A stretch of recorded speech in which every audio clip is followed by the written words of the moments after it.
All right.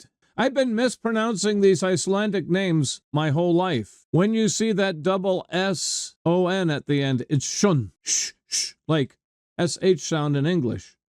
Ingi Randver Johannsson. Ingi Randver Johannsson. Here's Anna with the same name. Ingi Randver Johannsson.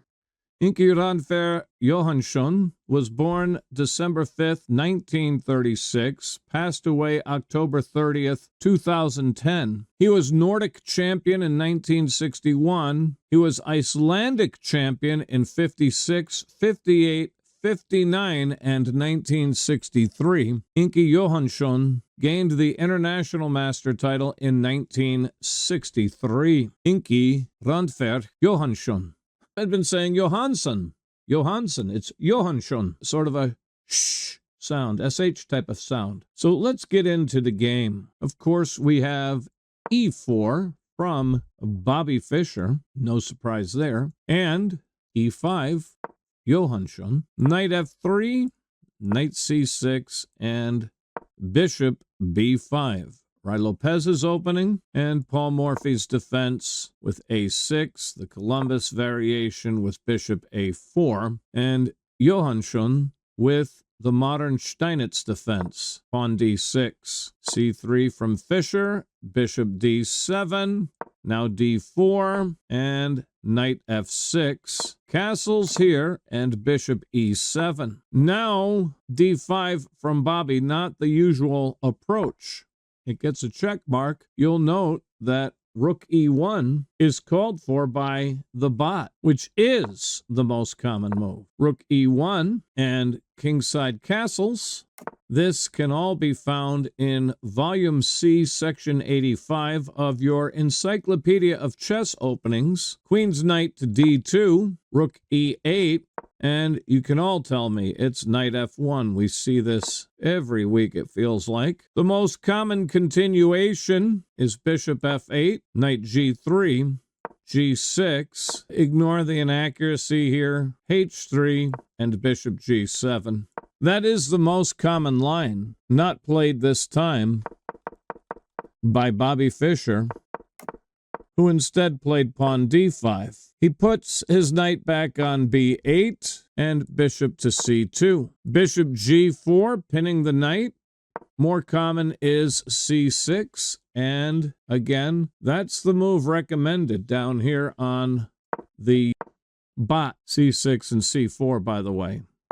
We play C4 in response to C6, which is what Bobby played anyway in response to Bishop G4. C4. And white is slightly better already. If you want to look at the eval bar, you'll see that. Queen's Knight to D7 played here. Rook E1, kingside castles, and now Queen's Knight to D2. It gets a check mark, and we see that H3 is best. According to that, play that first. That attacks the bishop, and then bring your knight out. So let's say Bishop H5, and then Knight to D2 should be good here. Let's see what the bot says. It gives me a check mark. It prefers Knight C3. Don't block your bishop, says the bot, which is advice I just gave to Valerie earlier in the day. Don't block your peaches. We're just so accustomed in this Ry Lopez line to play Queen's Knight D2, Queen's Knight F1. So I played it there habitually. Now, Queen's Knight D2 was played, and C5. It's a question mark here. C6 being called for. That remains equal. Feels like A5 would be another option here. See what it thinks of A5. Yep, check mark.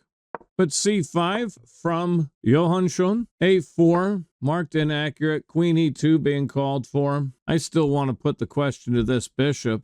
What does it think about H3 here? Okay, get a thumbs up. Make that bishop make a decision. Kick that bishop out of your house, which Bobby was pretty famous for attacking pieces in his territory. So it's actually a touch of a surprise not to see H3 here.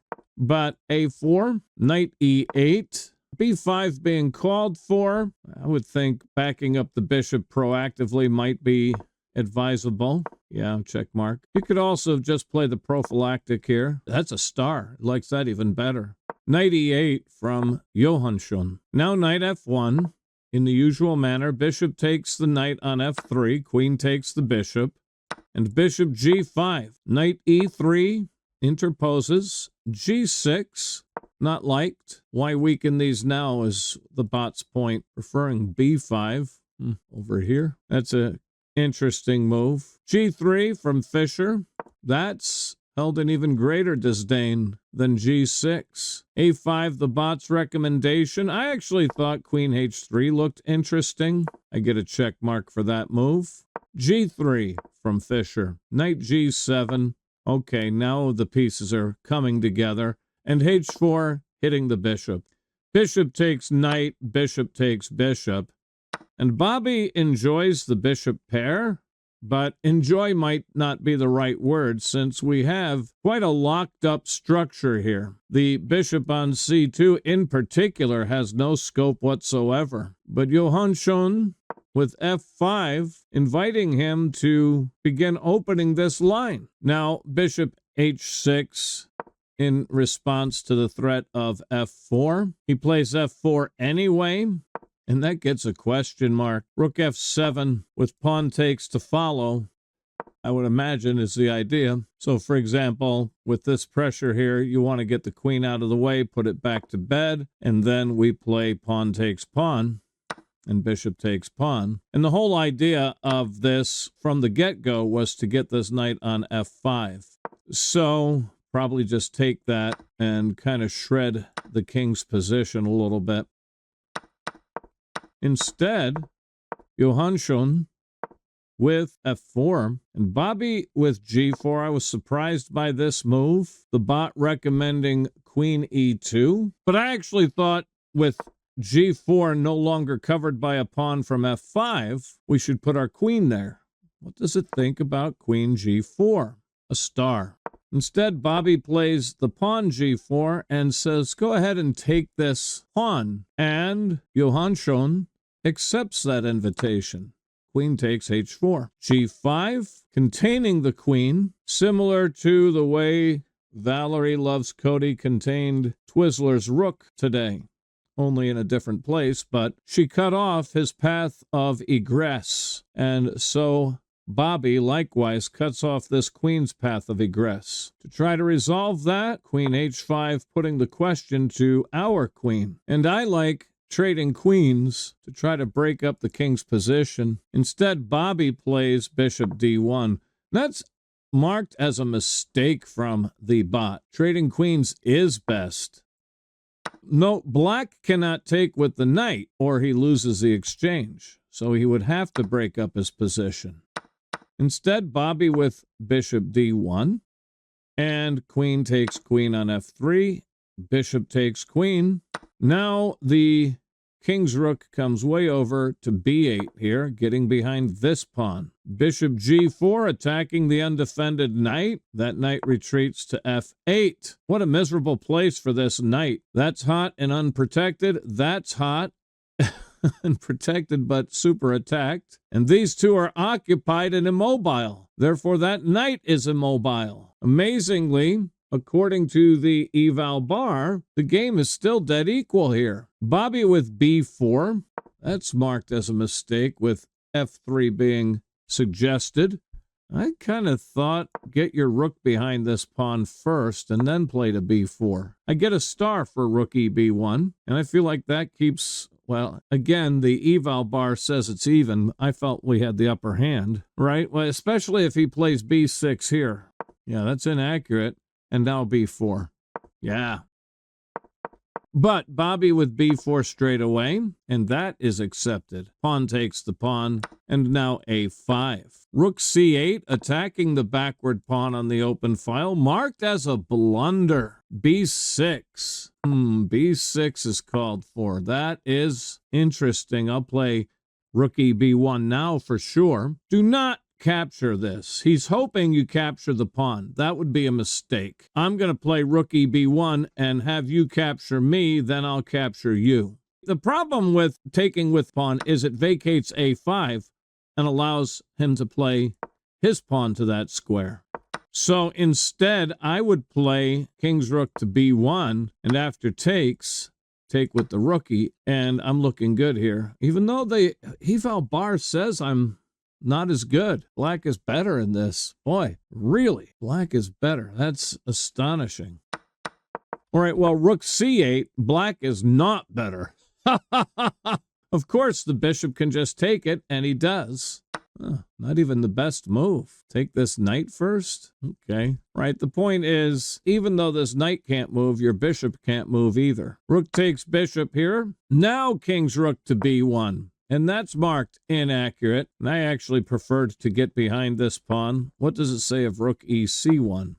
Also inaccurate. But look, Picklebot is at it again. Look right here. It says rook b1 is best. When Bobby played it, Picklebot said, no, that's inaccurate. You should have played rook a4. But when I played rook c1, it said, no, the best move is rook b1. You should have played that. You should have played like Fischer, says Picklebot. So Picklebot is at it again. We've seen it before. It's no surprise to see it again. Rook b1, knight d7. Now that the bishop is no longer on that diagonal. And I don't know why that's marked inaccurate. It looks fine. Curious, it says rook c7. Let me point out that you don't want to capture this pawn.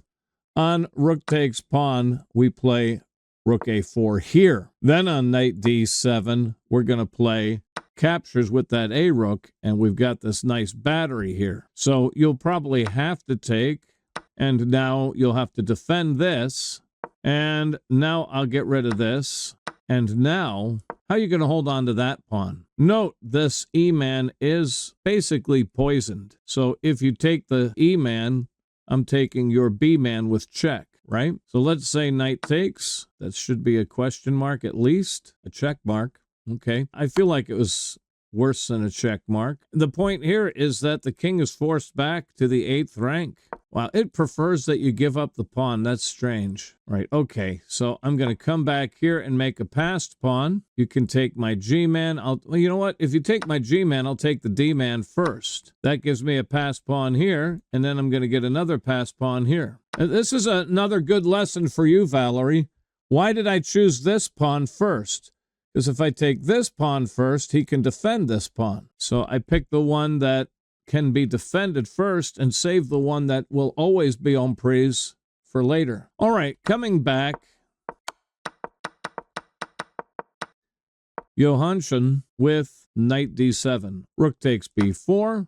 A mistake. Marking that as a mistake seems ludicrous. I mean, we've captured the forward pawn. We're attacking the rearward pawn, and it's not as though we can't take this knight on the following move, which is what the bot is saying here. Knight c5, that's marked as a mistake, rook c7 being called for. If you play rook c7, I will now go ahead and capture this knight on g7. Instead, knight c5, and of course bishop takes g7 here anyway. King takes g7. Two rooks against a rook and a knight. Rook b6, very strong. Rook d8 defending. Pawn f3 securing the e-man. Rook d7 supporting the b-man. Bot calling for h6. That's an interesting move. Well, what are the merits to h6 is that there are some lines where you use your opponent's pawn as a barrier, right? Use that as an obstacle on the h-file. Anyway, king f2, king f7, king e2, king g8. King g7 doesn't really change anything, or not much anyway, I don't think. King g8 was played, king d2, king f8. Here again, h5 being called for. I say here again, really it was h6 before, but you could play either or. They're both just the same thing, they're just different. The big difference in my mind is if you play h6, you give yourself the option of capturing the G-man, whereas if you play h5, you don't have that option. But at the end of the day, it probably doesn't really matter because he's going to capture you anyway and put that pawn there anyway. And again, I say that's a welcome presence because that pawn becomes our hiding place. It becomes our barrier to any attacks on the h-file. We blockade that pawn and use his pawn as our shield. King f8 was played, king c3, king e8, king e7 being called for. I'm not sure why that's any better than king e8. I thought just come back to g7. I get a check mark for that. I feel like as long as you just keep his pieces at bay, although the eval bar says this is in white's pocket, I just thought if we just keep everything covered, you know, these two cover here, I don't see how white breaks through. All right, anyway, king e8 was played here. King b4. How does he break? I see. He's going to sacrifice. I see. I was just wondering, how does white break through? Brilliant. This is brilliant. You give up the rook for a pawn and a knight. You're up the exchange. So you've got material to get back. Bobby Fischer, the king of simplicity, that was brilliant. So rook takes pawn is a winning move now. So Johannsson moves the knight with check. Bobby with king a3, knight back to c5, rook to h1, king to f8, rook to d1. Oh, it ended there? It ended right there. He resigned. Oh, you know what? They reached the time control. I'll bet this was probably a sealed move. I'll bet they reached the time control, took an adjournment, and this was probably a sealed move. Else, why wouldn't he have resigned before? And the game probably did not resume. Let's say king e8 here. The king comes up to b4. Let's say king e7. Bring the rook back to h1. The king can only go back to e8 to continue to defend. And this, I want to show this idea so that you can actually see it unfold. I figured there's no breaking through because black can just defend everything. But the idea is sacrifice the rook for the pawn. This is now undefended. So if you give check here to save your knight, fine. I'm going to attack the knight with my king. This is now a passed pawn. I don't mind giving back some material because I'm up the exchange. So after rook takes the rook, king takes the knight. And you can't really go anywhere. I mean, all these squares are hot, so you have to go back to d7. And now c5, and I'm going to push d6, and I'm going to get my king up here on d5 and pick off this one next and this one next. And my pawns come barreling forward. They're unstoppable. Bada bing, bada boom. Let's play this out a little bit. You can't, black literally can't move. I mean, he can stay on the 7th rank, but here's my king c4. Let's say king d7, and rook b1 hits that backward pawn, so the king has to come to c8 to defend. Now pawn d6. I've got access to d5, rook g7, now king d5, and there's no way to defend this pawn. Only safe square here. Well, you could have come here, but the point is, boom. And now, if you're going to maintain defense there, it's fine. But now I've got another pass pawn coming up the board. And so there's just no stopping the pawns. Johannsson resigned.